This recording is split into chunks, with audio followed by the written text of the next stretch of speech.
Manipur is witnessing yet another spell of escalation in violence.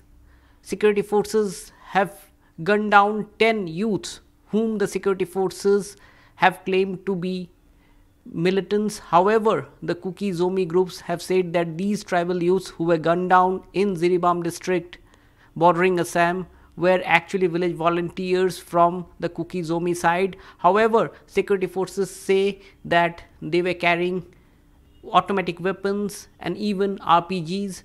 In fact, now the Manipur police has claimed that 6 people, which includes 3 kids and 3 women, they are untraceable from the area. They are still missing. There have been death of 2 elderly people who were supposedly burnt alive, because there are allegations that the militants had torched and set ablaze several houses.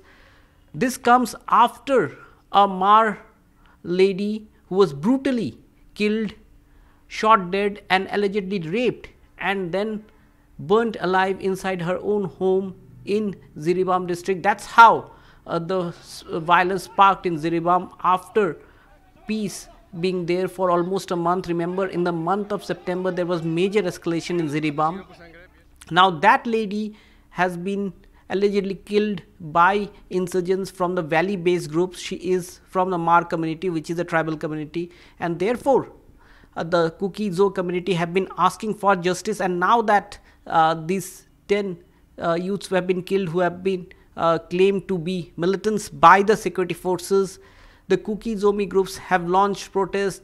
They have been shut down in the Kuki Zomi dominated areas of Manipur. In fact, some of the groups have also demanded for withdrawal of CRPF, because the shootout that had taken place was primarily with CRPF.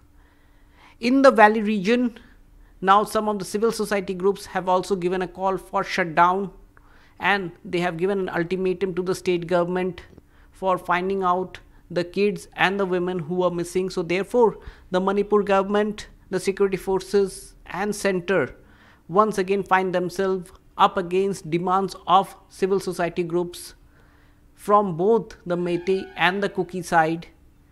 Even as spell of violence continues in Manipur, there are sporadic incidents of violence which keeps on happening after last year's largest spell of ethnic tension in the state. Now, the state police claims that the CRPF action has averted major escalation. However, the Kuki Zomi groups say that the CRPF was aware that their village volunteers were moving and the village volunteers did not target them. So therefore, there are allegations and counter allegations. They have been shut down, called by now both sides in this conflict. And most importantly, in this recent spell of violence, we see women and children become victim of violence. So therefore, this is high time once again perhaps for New Delhi to see how peace can be brought in Manipur, what kind of negotiation needs to be done. That has to be chalked out. The security forces also have to build in trust among the people who are staying there, and most importantly, the Jiribam district, where indefinite curfew continues, remains very vulnerable. This is a bordering district with Assam, and therefore Assam is also guarding its borders, given the fact that there is always chances of spillover effect as well because of whatever is happening in Jiribam district.